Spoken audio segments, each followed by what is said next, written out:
I'm living proof that no matter what you've been through in your life, where you come from, what mistakes you've made, whether they be big or small, you can overcome it. I've been home 5 years. Within those 5 years, got a good ass job, got all my kids, got my own spot, 2 cars off the lot. Let's Um, go. Let's I go. accepted into Berkeley, but I chose to go to school. To have once been a criminal is no disgrace. To remain a criminal is the disgrace. I formerly was a criminal. I formerly was in prison. I'm not ashamed of that. So one day I got a ducket under the door after taking my test for my GED, and it said GED diploma, graduation certificate, whatever, photo, something. I'm like asking everybody in my room, like, bruh, Good. Good. what did they say? And they're like, bitch, you got your GED. Shut the fuck up. I'm like, nah, that's not what it is. They made a mistake. I didn't get my GED. So I go and sure enough, I passed. So that like changed something for me. It kind of like sparked my interest a little bit. Um, and so I got enrolled in a college program, Feather River Community College, in prison. And I started going to college, and I just used to tell myself, if I could just get C's, if I could just get C's, I'll be all right. And then while I was in school, I got a PIA job. So if you know anything about PIA jobs, they hella demanding. Like you go to work from like 5:45, 6:15. Leave early eats 5:45. You got to be at work by like 6:15, 6:30 or something. And then you leave work around like 3:30 before count. And then after that, I would go do school. And then I was doing like self-help classes. I was going to church. Um, and I was learning about myself. And for me personally, I won't try to put or force anybody to believe in anything that I believe in, because it's to each his own. But Right. God is amazing, and for me, and did some things in my heart that changed, my life's path and my choices. I learned to forgive. I learned to accept things that I needed to accept. I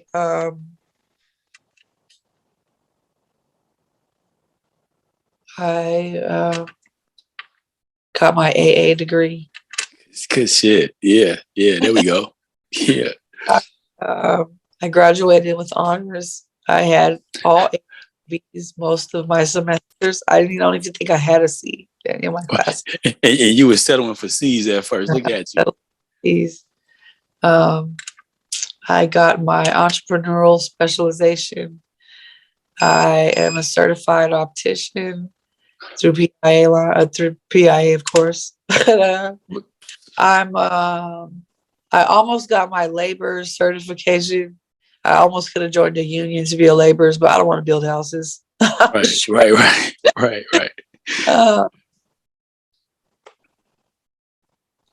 I became the jack of all trades, maybe master of none. But man, I became this person that didn't think I even knew anything. And I know so much now. I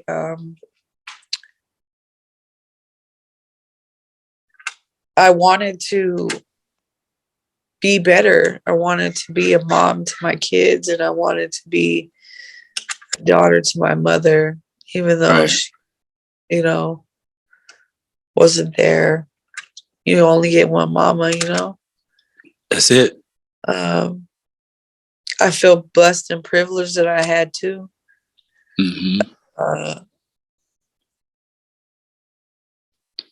but so I had to let go of a lot of things, a lot of hurt, a lot of pain. I had to forgive. I stress the word forgiveness because if you can't forgive, you will carry this heaviness around with you, and you will continue to think that you did something wrong and that you are the reason why everything has been shit in your life. Um, and it's not, it's these cycles of abuse and these cycles of dysfunction that are set up for us to fail, and changing that and turning it into your own reality and finding who you really are within your heart and in your mind and in your being. You become unstoppable. You become this force, this powerful being that can love through all things and can teach and guide and mold and shape and be an example to so many different people and in so many different things. Um, you just gotta try. You gotta fight past your own negative thoughts. Right. We are uh, the most amazingest creatures, and we are the creators of our own destinies. And we can become whatever it is we set ourselves to become, as long as we believe that we can do it, and we push ourselves. Um, I always say, if the door closes, there will be another door. If there ain't a door, there will be a window. If it ain't a window, there'll be a doggy door to crawl your motherfucker. Yeah, no doubt about it. No doubt about it. One of my favorite quotes I always say is not what you start that defines you. You define by what you make of it, right? And so it sounds to me that you made some good out of your bad. In fact, in the beginning, you said some of the choices or decisions that you made because you didn't know who you were. But it sounds to me, I'm hearing you. You definitely know who you are now, and so I can see why you're on the right track. After being released from prison, did you run into any hard times? I'm talking about like trying to find jobs, if you went back to school or whatnot, Uh, housing. so God, like I was saying, is amazing, right? So if with my relationship with God, uh, God had, was sharing with me in the Word that He would restore to me everything that I lost. And so I came home and I was living with my mom um, in the garden villas and the projects and the deep. I was sleeping on her couch. Hella bullshit going on. At first, I felt hella defeated, and my mom was telling me like, I came home. I have 4 kids, but I came home to 2. Okay. The other 2 were in foster care. They were with my aunt they got taken from her. I actually lost parental rights to my youngest son because I was pregnant with him when I hit county. Okay. So I had an ongoing CPS case when I came home, and everybody was telling me, take time, relax, rest, wait. I didn't want to do that. I couldn't do that. I had to do something. So I was blessed that one of my friends, Daniela Medina, she had been home about 2 years. She was the supervising life coach at Community and Youth Outreach, ran by David Muhammad at the time. Okay. They got me enrolled into the program. I had a life coach. Carla Ashford was my life coach. She helped me get a job at Boss. I was working at Boss part-time as admin assistant. I went from there to being an intake coordinator at a substance abuse program working with women and children. I enrolled back in school to get my counseling certification to work as a substance abuse counselor. I was able to get housing through CPS, Child Protective Services, because they said that I was the best thing for my kids, which I was shocked to hear them say. I got my parental rights reinstated. CPS signed me up for housing. So I was able to get housing because I had an ongoing CPS case, which if anyone is struggling with a CPS case, they are kind of mandated to help you get housing. So for the women that are out there that are struggling with the foster care system, that are trying to get their kids back and they're struggling with housing, CPS can help them with housing. And if you've ever lost your parental rights, believe that they can be reinstated, because I'm walking proof that you can be a parent to your child as long as you work hard and dedicate yourself to getting your kids back. With that, I went from an intake coordinator to working as an admin assistant again at CYO, where I had a life. They put me on as an admin assistant to get me in the door. They slept on me a little bit. Okay. So I started working as a youth life coach with Courage, where I got my start being a life coach, working with the youth population and transitioning to the adult. Folks started seeing more in me than I saw in myself, and got to hear a lot about what I had to say. Me more than I believed in myself, saw that I could do this work. The city saw something in me that I didn't see in myself. And when COVID hit, there was a lot going on. Some folks, reached out to me to apply for a position. I've been home 5 years. Within those 5 years, got a good ass job, got all my kids, got my own spot, a car off the lot, 2 cars off the lot. Let's go. I accepted into Berkeley, but I chose to go to San Francisco State just because some biases that I personally believe in, but not to knock. The school's amazing, but I want to follow my own paths.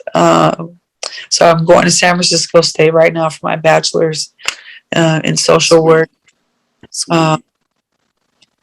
And I believed in change, and I believed in dedicating myself to becoming better for my kids at first and initially, and then for me, because I now believe that I am amazing too, and I deserve it. And my not going to define me or who I can become.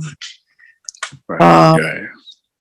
So one thing I do want to say is most people that are doing prison time, when they come home, if they did 5, 7, 8 years, they think, oh, I have a record and I can't get a job because I've been in prison.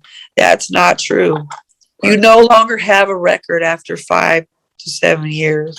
Sometimes even a year, they only go that far back. So if a person thinks they can't get a job because of their record, that's not the case. There are services put in place where people hire felons because a felon has more to prove than a regular Joe, and will work their ass off to prove to these people that they can do it. So there are places that will hire felons and give felons a start and a chance. When someone steps out, I want them to get connected to these organizations. There weren't organizations like this when I was a kid coming up. There weren't no Rosies. There weren't no Carlas. There weren't no Danielas. There weren't no Javier's or all the people in this field today back then. But there are now. There's hope for our guys coming home and our women coming home, and there's things that they could do and be a part of and get that love and support that they need to show their awesomeness and give back and reach these kids that are out here right now that are hurting and broken. That may not have mom or dad, but that can have, this amazing person in their life, help them to realize that they're also amazing too. Right. No doubt about it. No doubt about it. You're on point. I mean, man, you have a hell of a story, and I congratulate you on all the success you have had and that you're going to continue to have. And you're one of those folks like myself who's a light. I mean, people, like you say, sitting in jail think, hey, when I come home, I'm stuck. But that's not the case. I mean, like you say, there's so many opportunities. You got people that are willing to hire you, plus all these programs, these nonprofit organizations looking for the life experience that they have that they can give to the population that we're talking about. They're looking for that knucklehead, that one Mm-hmm. that was out here running the streets and causing the most shit, probably the one that was hurting the most and needed the most love. And now they got that desire and that spark, and they are a utensil and they need to be used, Mm-hmm. And I'm sorry for being all over the place. No, go ahead. Let it go. Let it go. But we're here now, and we need that lived experience in folks, and we need those people that have been through the system, have been through family courts, have been through, group homes and youth authority and transitional livings and, substance abuse programs involved in gangs. We need you. They're the light. They're the ones that, there's only so many people I can reach with my message. And there's people you can reach with your message that I can't, people I can reach that you can't. And there's someone who can reach someone that needs to be reached that we can't. We need each other. We need each other because we're all we got. Yeah, no, you're right. You're absolutely correct. You're absolutely correct. Listen, since we're here, let me do this. What I like to do on my show, I really love to do it. I love to give my guests an opportunity to speak directly to that person that grew up like us, right? That went through the struggle, that had abandonment issues, that been abused as a kid and as an adult alike. I like to give my guests the opportunity to look that person dead in the eye and tell them life isn't over. Right. So I'm going to ask you to do that. Look that person dead in the eye and help them understand that they can pull through and strive. I want to tell you guys that no matter what you think negatively about yourself, you can't get a job, you can't get your kids, you don't deserve it, you don't deserve love, you don't deserve happiness, you're not smart enough, you're not talented enough, you're not attractive, you're not capable. You are capable. You are amazing. You are wonderful. You are beautiful. You are needed in this world. You are a light to those that are lost. You are a powerful being, and you can accomplish all that you want in this life if you just dedicate yourself to creating that change. Reach out to people that are already here for you. Reach out, ask for help, ask for support, and start to make those changes. Make them slowly. Start off slow. If it's something as simple as getting your license, clearing up a ticket, finding a place to stay. Sometimes it takes going to a shelter. Sometimes it takes, sleeping on a couch for a year or two. You're not a mistake. You're not the problem. You are a solution. You can create so much happiness in your life, peace in your heart. Don't ever give up on yourself. Find just a moment of quiet and sit and plan and think about what you want in this world and go and get it, because you can do it. I'm living proof that no matter what you've been through in your life, where you come from, what mistakes you've made, whether they be big or small, you can overcome it. You can change the outcome of your life. You don't have to be a number. You don't have to be a statistic. Your children are not a statistic. Your life matters. My life matters. Gravitate towards change and find those people who want to help, and you will get there. Might not be easy, but you'll get there. And I love the fact that you said find the people that can help you, right? You know, in our society, we tend to not want to, especially our people, right? Brown and black, we don't like to ask for help, right? And in my book, once again, from the bottom to the top, I got a part that talk about life jackets, right? People out there want to throw us a life jacket, and we don't have the strength, or I say we have the strength, we don't want to reach out and grab that help. But I'm glad that you told them, you know, hey man, listen, grab that help. It's okay to ask for help. There's nothing wrong with that. So thank you for pointing that out to him, Rosie. Thank you. Most definitely. So look, I know you said at around 13, you kind of like was, you know, getting ready to get up out the house. Let me ask you, if you had a chance to talk to 12-year-old Rosie right now, right? Talking to yourself, 12 years old, what piece of advice would you give her?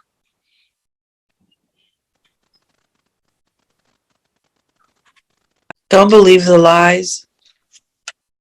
Don't believe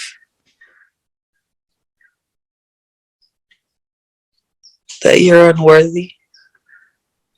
Know that you're great. Know that you're beautiful. That you have the potential to do everything that you thought you couldn't do, that you thought wasn't for you. You can make it. You're not going to die at 18. That was my biggest fear, was I wasn't going to live to see 18. Wow. There's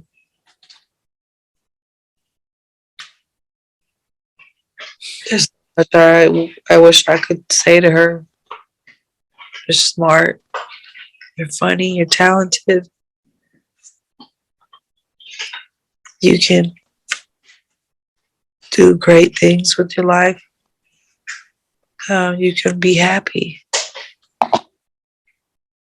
Happiness comes from the littlest things now, you know.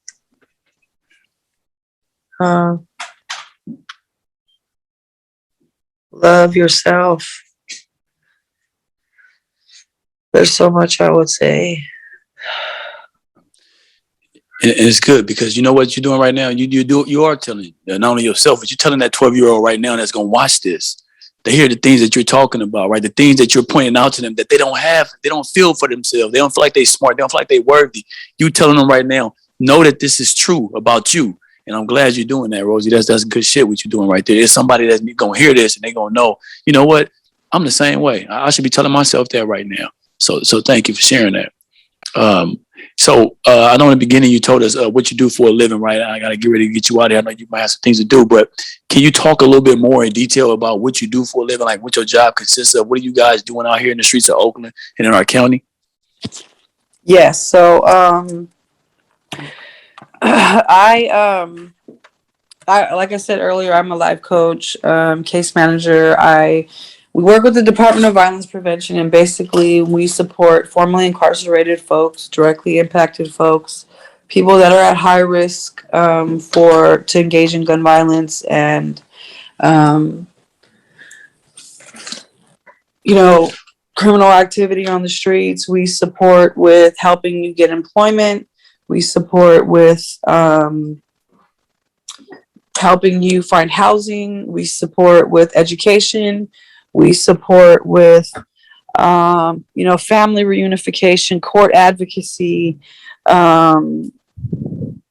you name it, we do it. We help you with building and creating resumes, doing workshops, getting you ready with Dress for Success. We also provide a stipend, which, isn't much, but we like to give our folks a little bit of incentive to come and be a part of like groups. There's a number of things that we do. We help folks get into substance abuse programs if they need it.